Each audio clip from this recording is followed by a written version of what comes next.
শুভ রবিবারের দুপুরবেলা আমার ছোট্ট সোনা বন্ধুরা তোমাদের অনেক অনেক আদর আর ভালোবাসা জানাচ্ছি।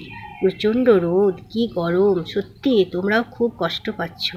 শুনছি বিকেলের পর থেকে ঝড় বৃষ্টি শুরু হবে। যাই হোক, একটু স্বস্তি। তোমাদের জন্য আমি গল্প কবিতা পাঠ করি।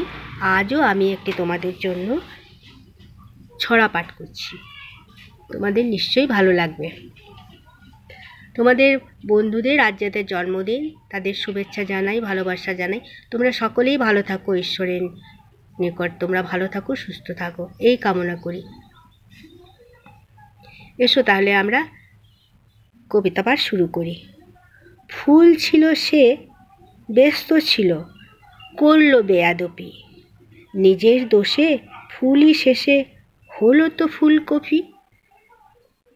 উঠ ভাবলো, আর কতদিন চুপটি করে থাকি,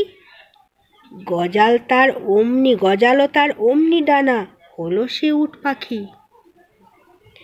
মাছ ছিল সে, ব্যস্ত ছিল, খুঁজতে গেল ডাঙা, নিজের দোষে মাছই শেষে হলো তো মাছরাঙা।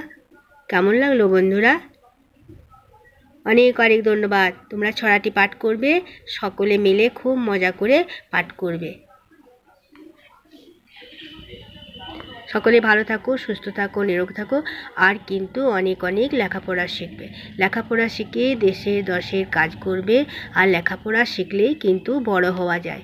মনের দিক থেকে বড় হবে, সকল মানুষকে ভালোবাসবে, পশু পাখি গরু বাছুর যা যা পরিবেশের মধ্যে আছে সবাইকে ভালোবাসবে, কাউকে বিরক্ত করবে না, কিন্তু সবাই তোমাকেও দেখবে, ভালোবাসবে।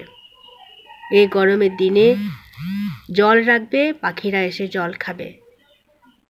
তাহলে আজকে এই পর্যন্ত। সকলেই ভালো থাকো, সুস্থ থাকো, আর আনন্দে থাকো।